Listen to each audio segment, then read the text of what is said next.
get familiar. So if you don't know by now, then you should probably get familiar.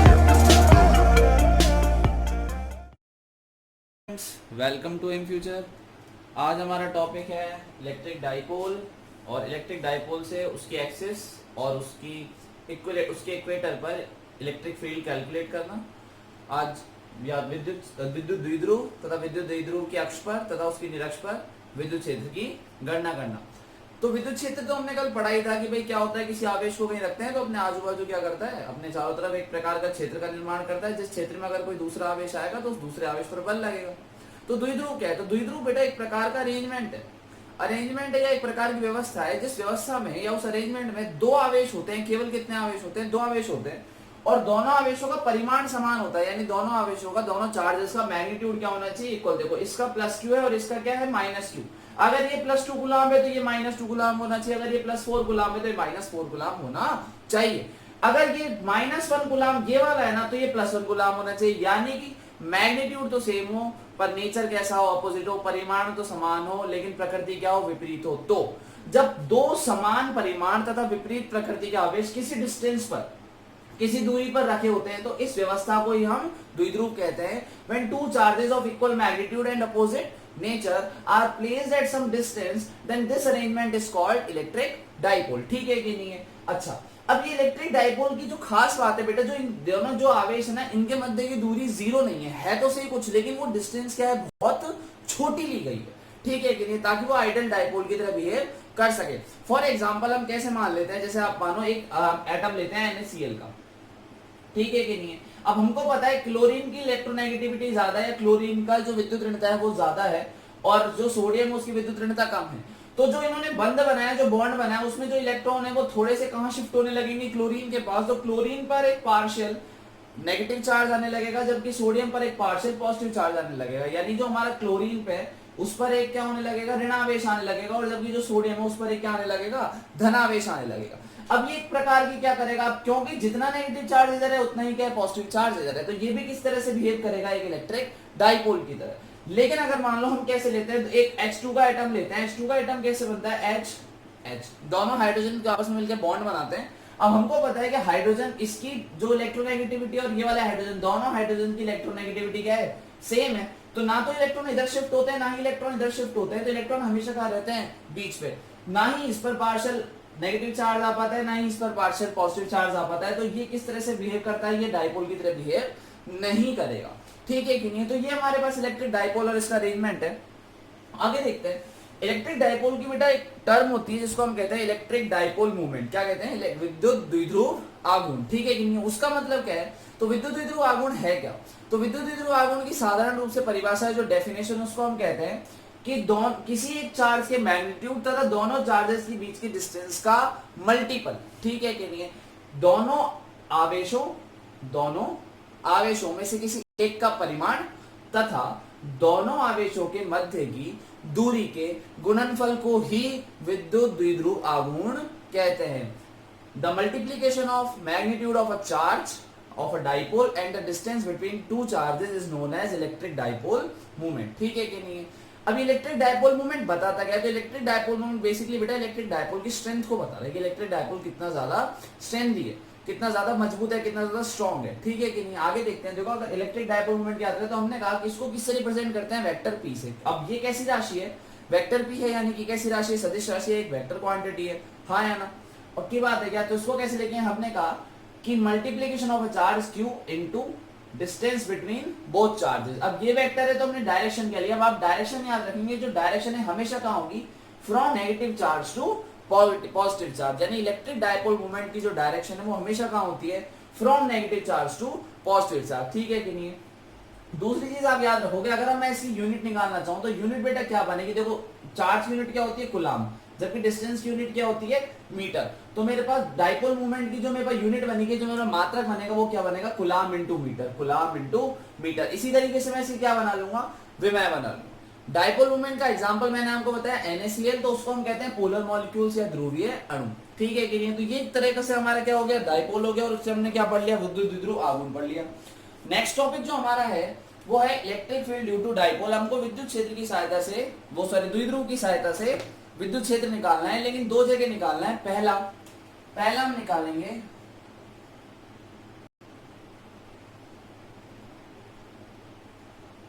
On axis, अक्ष पर। अब आप ध्यान से समझो, यहां तक बेटा थ्योरी का पॉइंट है, ये पॉइंट हमारा डेरिवेशन का है, इसको आप बहुत ध्यान से देखेंगे और समझना और सुनना। हम क्या करते हैं, एक डाइपोल लेंगे। सबसे पहले तो समझना है डाइपोल की एक्सिस क्या है या डाइपोल की अक्ष क्या है। तो आप ये देखो, ये हमारा पॉजिटिव चार्ज है, ये हमारा नेगेटिव चार्ज है। हमने दो चार्ज लिए, हमने दोनों चार्जेस को किसी डिस्टेंस पे रख दिया 2a पर, ठीक है कि नहीं?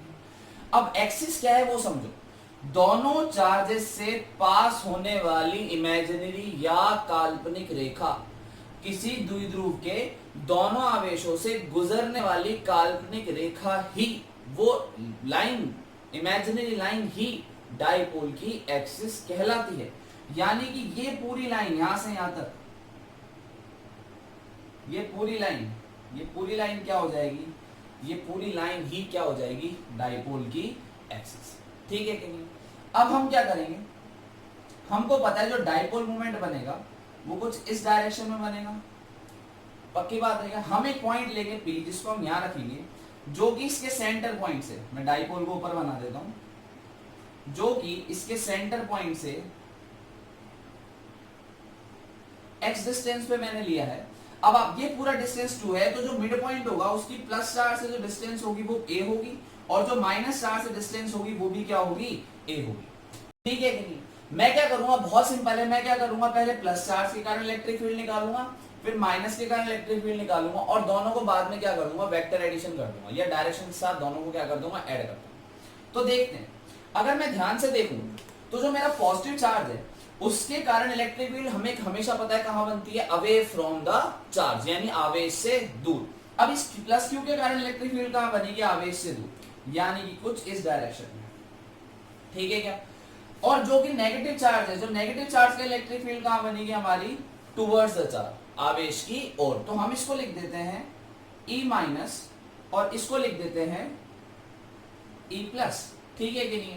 पहले मैं E प्लस निकालूंगा, फिर मैं E माइनस निकालूंगा। अब मुझे पता है क्योंकि ये E प्लस और E माइनस अपोजिट डायरेक्शन में है, तो ये ऐड ना होके क्या होंगे, ये जुड़ के नहीं, ये क्या होंगे, सब्ट्रैक्ट हो जाएंगे, घट जाएंगे, क्योंकि सदिश राशियां हैं तो इनको दिशा के साथ ही जोड़ते हैं, एक की दिशा उस तरफ और एक की दिशा इस तरफ है, हम दोनों को क्या कर लेंगे, सब्ट्रैक्ट कर लेंगे। चलिए आगे देखते हैं। सबसे पहले मैं निकालने की कोशिश करता हूं E प्लस। E प्लस क्या है, आप भूलेंगे नहीं, E प्लस क्या है, पॉजिटिव चार्ज, इलेक्ट्रिक डाइपोल के पॉजिटिव चार्ज के कारण इलेक्ट्रिक फील्ड। तो इलेक्ट्रिक फील्ड का फॉर्मूला था K Q अपॉन डिस्टेंस का स्क्वायर।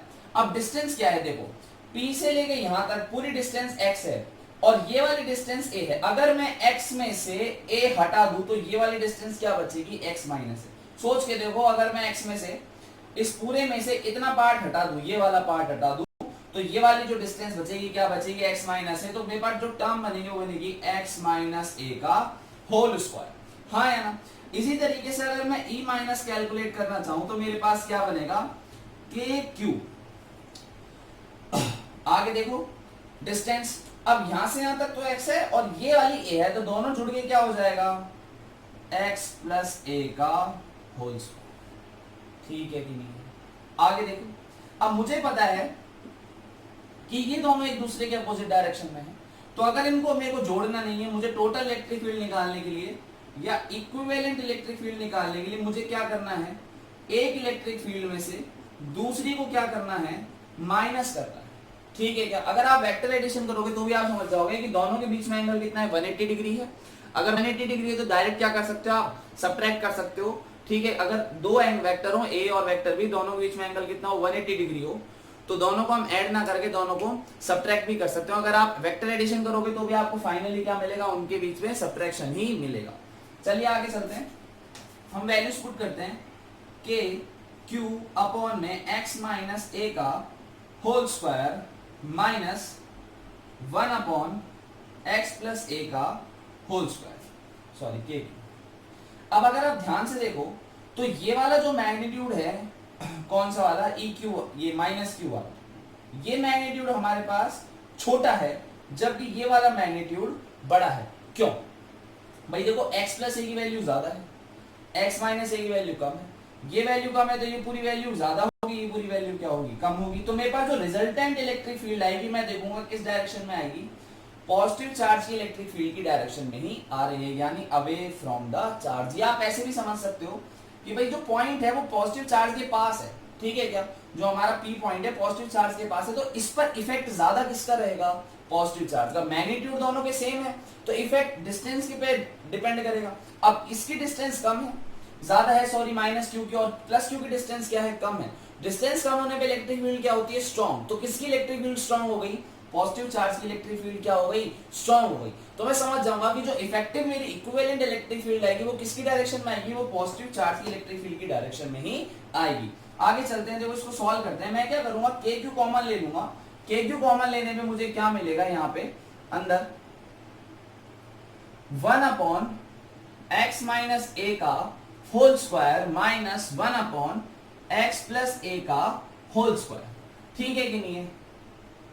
अब मैं यहां पे क्या करता हूं, x माइनस, इसका एलसीएम ले लेता हूं, x minus a whole square x plus a whole square, ऊपर आएगा x plus a whole square minus x minus a whole square, ठीक है कि नहीं है। इसको आगे सॉल्व करते हैं, ये बनेगा के क्यू के क्यू ब्रैकेट ओपन करो तो क्या बनेगा, x square plus a square plus 2xa minus अंदर वाला ब्रैकेट क्या बनेगा, x square plus a square minus 2xa upon.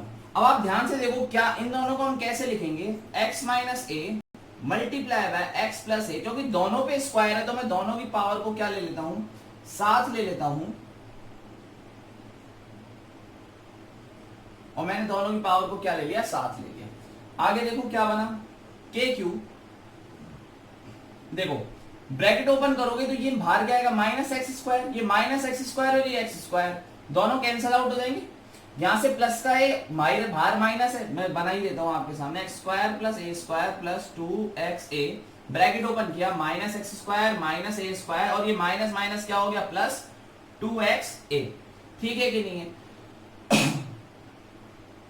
X square से एक्स स्क्वायर गया, ए स्क्वायर से ए स्क्वायर गया, अंदर नीचे क्या बचा, ऊपर क्या बचा, एक तो 2x से ये पॉजिटिव और ये 2x से ये पॉजिटिव, नीचे देखो ये क्या बन गया, a प्लस बी और a minus B, X plus A X minus B, तो क्या बन गया, एक्स स्क्वायर माइनस ए स्क्वायर का होल स्क्वायर, होल स्क्वायर तो पहले से ही था। आगे देखो क्या बनता है, के क्यू, ये क्या बन गया, टोटल 4xa अपॉन में क्या बना, एक्स स्क्वायर माइनस ए स्क्वायर का होल स्क्वायर। ये क्या चल रहा है बेटा मेरे पास, ई इक्विवेलेंट चल रहा है। ये ई इक्विवेलेंट क्या है, याद दिला देता हूं मैं आपको, डाइपोल की एक्सिस पर इक्विवेलेंट इलेक्ट्रिक फील्ड है, ठीक है कि नहीं है। जबकि जो हमारा पॉइंट है वो सेंटर से, डाइपोल के सेंटर से x डिस्टेंस पर रखा हुआ हो।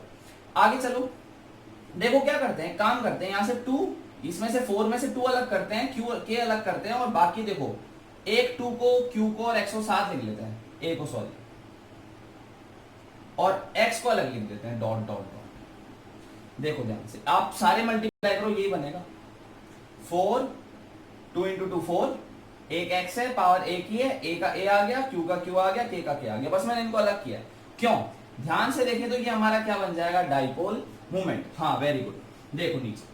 अब मैं क्या कर रहा हूं, मैं यहां से एक्स स्क्वायर क्या कर रहा हूं, कॉमन लेके बाहर निकाल रहा हूं, एक्स स्क्वायर कॉमन लूंगा और एक और स्क्वायर है, तो टोटल मेरे पास जो पावर बाहर आई है वो कितनी आएगी, एक्स की पावर 4, अंदर क्या बचेगा, 1 माइनस ए स्क्वायर अपॉन एक्स स्क्वायर की पावर होल स्क्वायर। ये क्या बन गया, डाइपोल मोमेंट। तो मेरे पास ई इक्विवेलेंट क्या बन गया बेटे, ई इक्विवेलेंट बन गया मेरे पास E equals to 2k vector p का मैग्नीट्यूड इनटू x। अब देखो ध्यान से, अगर मैं x से इस पावर 4 को काटूं तो पावर यहां पे क्या बचेगी, 3, तो नीचे क्या बनेगा, बचेगा x क्यूब 1 माइनस ए स्क्वायर अपॉन में x स्क्वायर। अब मैंने आपसे कहा था, याद हो तो स्टार्टिंग में, कि डाइपोल में जो दोनों चार्जेस हैं उनके बीच की डिस्टेंस क्या होती है, कम होती है। तो हमारे पास स्पेशल कंडीशन क्या है कि यदि इन केस ये जो डिस्टेंस a की वैल्यू x के कंपैरिजन में क्या हो, बहुत ज्यादा छोटी हो, तो अगर a की वैल्यू x के कंपैरिजन में बहुत ज्यादा छोटी है तो हमारे पास ये वाली जो पूरी टर्म है हम a square upon x square वाली, ये लगभग कैसी हो जाएगी, नेग्लिजिबल हो जाएगी। और अगर ये पूरी टर्म नेग्लिजिबल हो गई तो केवल यहाँ पे क्या बचेगा 1, और हमारे पास जो फाइनल फॉर्मूला आएगा वो क्या आएगा 2kp वेक्टर p का मैग्नीट्यूड अपॉन में क्या एक्स स्क्वायर। और अगर वेक्टर फॉर्म में लिखना चाहो तो हमारे पास रिजल्ट क्या बनेगा 2k वेक्टर p अपॉन में एक्स क्यूब। अब देखो ध्यान से, आपको याद हो तो मैंने आपसे कहा था कि जो हमारी इलेक्ट्रिक फील्ड बननी चाहिए वो कैसे बननी चाहिए, पॉजिटिव चार्ज के हिसाब से, यानी उस पे इफेक्ट किसका आना चाहिए, पॉजिटिव चार्ज का। देखो डाइपोल मोमेंट कैसा है हमारा,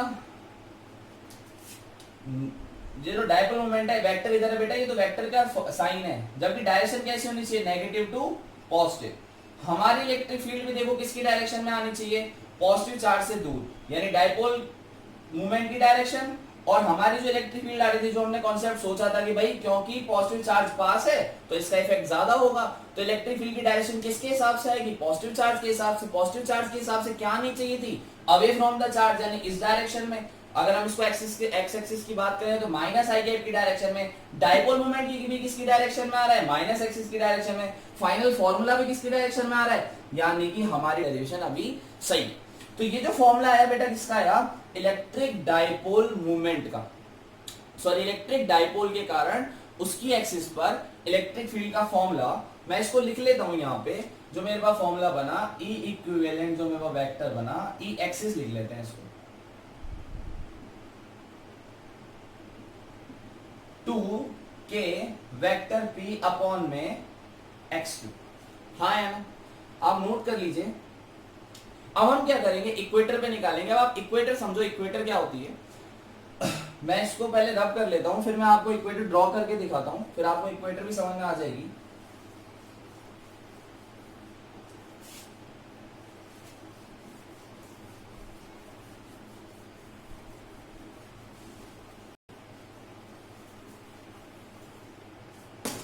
चलो देखो, सेकंड जो हमारा पॉइंट है वो है ऑन इक्वेटर। इक्वेटर क्या को हिंदी में क्या कहते हैं, निरक्ष,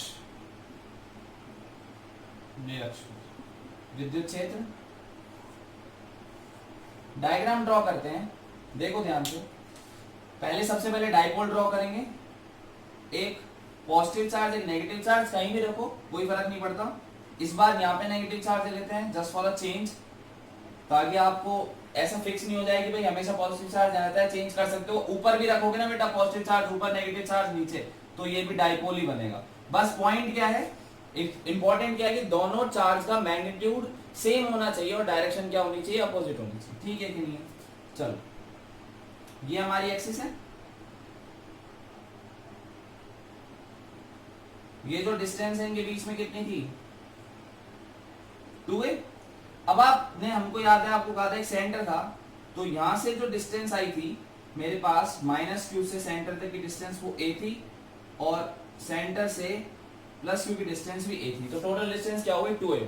अब इक्वेटर, इक्वेटर हाँ वेरी गुड। इक्वेटर क्या है, इस सेंटर पॉइंट से पास होने वाली इमेजिनरी लाइन, इस केंद्र बिंदु से, द्विध्रुव के केंद्र बिंदु से गुजरने वाली काल्पनिक रेखा जो कि द्विध्रुव के क्या हो, लंबवत हो, जो कि डाइपोल के क्या हो, बिल्कुल परपेंडिकुलर हो। ठीक है कि नहीं। तो हम यहां पे क्या ले लेंगे, पॉइंट ले लेंगे, इस एक्सिस पर, इस अक्ष पर हमें क्या निकालना है, विद्युत क्षेत्र निकालना है, इलेक्ट्रिक फील्ड निकालनी है। ठीक है क्या। हम मानते हैं कि इस पॉइंट की जो सेंटर पॉइंट से डिस्टेंस है वो हम मान लेते हैं, हमको दे रखी है x। अब आप देखो ध्यान से कि ये वाले जो डिस्टेंस है x है, ये a है, ये भी a है, प्लस q से इस पॉइंट की जो डिस्टेंस है और माइनस q से इस पॉइंट की जो डिस्टेंस है।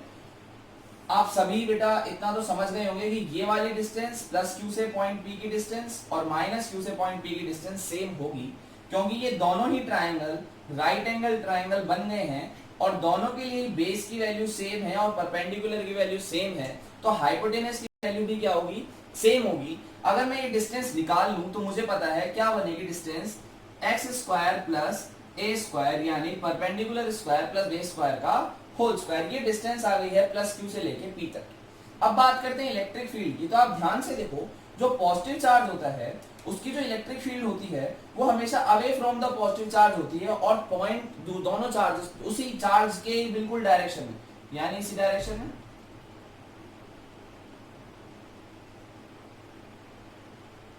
कुछ इस तरीके से,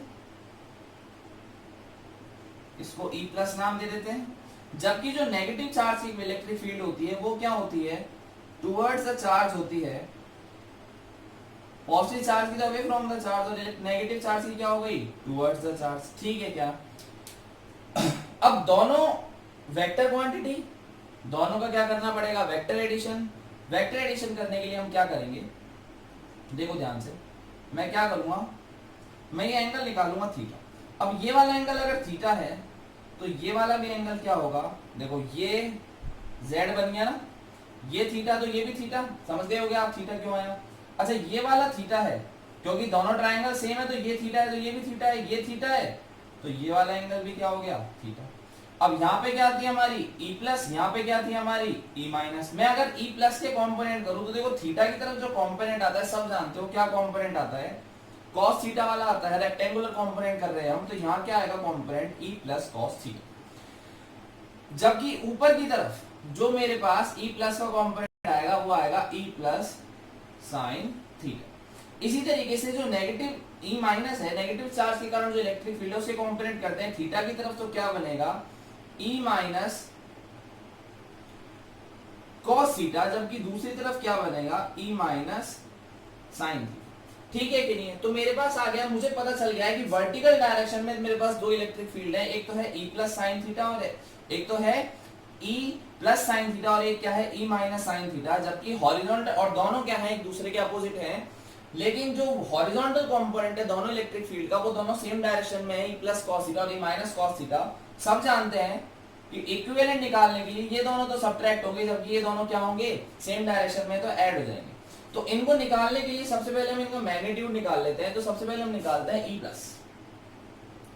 क्या बनता है, इलेक्ट्रिक फील्ड का फॉर्मूला क्या होता है, आप सभी जानते होंगे इलेक्ट्रिक फील्ड का फॉर्मूला, अब तो हमें याद ही हो गया होगा, K Q अपॉन में डिस्टेंस का होल स्क्वायर। अब डिस्टेंस क्या है बेटे, under root x square plus a square, तो इसका भी स्क्वायर, तो क्या बनेगा under root x square plus a square का होल स्क्वायर। अब अंडर स्क्वायर से हट जाएगा तो क्या बनेगा K Q अपॉन में x square plus a square. ठीक है कि नहीं है? अगर मैं नेगेटिव E माइनस की बात करूं, अगर मैं E माइनस की बात करूं, मैं E माइनस निकालना चाहूं, तो वैल्यू क्या आएगी, K Q अपॉन में डिस्टेंस का होल स्क्वायर, और क्योंकि डिस्टेंस सेम है under root x square plus a square, तो मेरे पास जो स्क्वायर आएगा वो भी यही आएगा, x square plus a square. यहां से मेरे बचती है घंटी। घंटी क्या बची, मेरे को क्या पता चला कि E प्लस का मैग्नीट्यूड और E प्लस माइनस का मैग्नीट्यूड क्या है, सेम है, और इधर ये ऊपर E प्लस साइन थीटा है, नीचे क्या है E minus sine theta, sine theta, ये भी साइन थीटा। तो क्या ऐसा नहीं होगा क्या कि जो E है उसका मैग्नीट्यूड और E माइनस साइन थीटा का मैग्नीट्यूड सेम होगा, और क्योंकि ये दोनों अपोजिट डायरेक्शन में है, तो जो मेरे पास इलेक्ट्रिक फील्ड है इक्विवेलेंट, उसका जो वर्टिकल कंपोनेंट आएगा या ऊर्ध्वाधर जो घटक आएगा उसकी वैल्यू क्या होगी, 0।